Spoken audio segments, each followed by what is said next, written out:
Homeopathic doctor के पास आता है सोराइसिस के लिए या इसके लिए एक्जिमा के लिए, तो आप लोगों का ट्रीटमेंट का क्या तरीका होता है? देखिए हमारी तो जो है वो वही पहले हम छोटी-छोटी डायग्नोस गोलियाँ, बिल्कुल ऐसी मीठी-मीठी? और मीठी गोलियों में तो बेसिकली मेडिसिन डाली जाती है। वैसे तो हमारी मेडिसिन होती है पानी के साथ भी तो लेते हाँ हैं? पानी के साथ भी ले सकते हैं। इससे पहले मैं चाहूंगा थोड़ा सा हम कॉजेस को जान लें, बिल्कुल, क्योंकि बिल्कुल इससे बताइए। पहले इंट्रो में आपने कहा था कि लाइफस्टाइल चेंजेस की भी आपने बात बताई थी। Absolutely. सोरियासिस का जो कॉजेज है ना, पूरी जो वर्ल्ड वाइड रिसर्चेस हुई है और ऑटो इम्यून डिजीज पे जो रिसर्चेस हुई है, इसका कॉज ही लाइफस्टाइल चेंजेस है।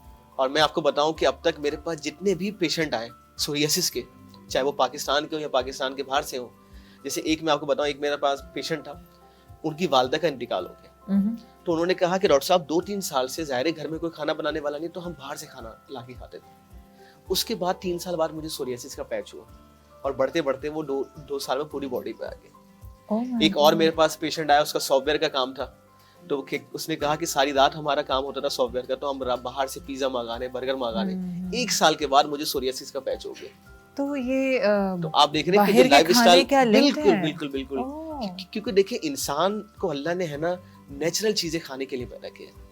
जब आप आर्टिफिशियल चीजों का इंटेक ज्यादा करते हैं तो आपके अंदर के बॉडी फंक्शन बोलते हैं कि यार ये क्या चीजें आ रही हैं, ये तो हमारे जिस्म का ऐसा नहीं है। तो चूंकि आप उनसे दुश्मनी निकालते हैं तो वो फिर आपके दुश्मन बन जाते हैं। हाँ, it is the reflex action कि जब आप बॉडी को उल्टा सीधा खाने को दोगे तो जो व्हाइट ब्लड सेल है वो आपसे बदला लेंगे। और ये आपको सोरियासिस इस तरह की ऑटो इम्यून डिजीज का आप शिकार होते हैं। सही है।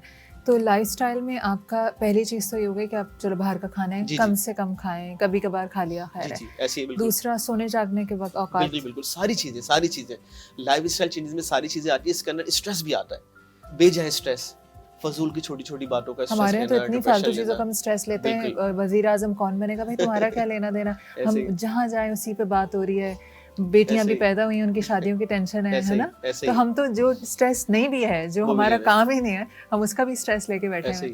तो ये बेजाय स्ट्रेस भी जो है ये भी आपकी ऑटो इम्यून डिजीज का बाइस बनता है। तो आप देखिए वो सारी चीजें जो कि लाइफस्टाइल चेंजेस हैं, आपका स्ट्रेस है, आपका फास्ट फूड का इंटेक है, आपका केमिकल वाला खाना है। आजकल तो देखिए हर खाने में केमिकल वैसे ही मौजूद है कि अगर आप फास्ट फूड ना भी खाएं, नॉर्मल घर के नॉर्मल भी खाना खाएं, दूध पिएं और सारी चीजों का इंटेक लें, तो इसमें भी सब में केमिकल मौजूद है। और यहाँ की तो फिजा भी हाइजेनिक नहीं है, उसमें भी मैं समझता हूँ केमिकल्स मौजूद हैं। तो ये सारी चीजें सोरियासिस का बाइस बनती हैं। तो हर चीज ही सोरियासिस का मतलब, अगर आप जिंदा हैं यहाँ पे तो आपको कभी भी कोई भी ऑटोइम्यून हो सकता है। तो इसीलिए तो कैंसर इतना कॉमन हो गया है। बिल्कुल ऐसे, क्योंकि बॉडी रिटेलिएट कर रही है कि भाई मुझे सब कुछ नहीं चाहिए। अच्छा एक बात मैं इसमें वो करना चाहूंगा ऐड कि सोरियासिस जो है ना वो कंटेजियस नहीं है।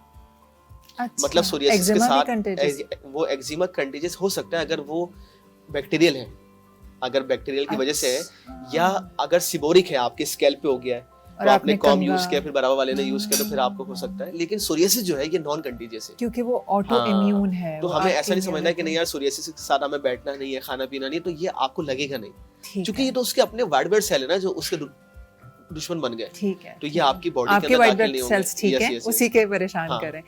इलाज का चले अब। इलाज देखिए होम्योपैथिक में बहुत सारी अद्वियात हैं और हमारे अंदर एक दवा कही जाती है, वो कहा जाता है कॉन्स्टिट्यूशनल रेमेडी। हमारे अंदर एक टैग है, we treat the patient not the disease, कि कोई भी मरीज हमारे पास आता है, और आपका तो रहा होगा मतलब एक्सपीरियंस, होम्योपैथिक डॉक्टर जो सही है, क्योंकि इसमें भी देखें अच्छे पूरे लोग सब में होते हैं, जब आप जाएंगे तो वो कंप्लीट केस टेकिंग करता है आपकी।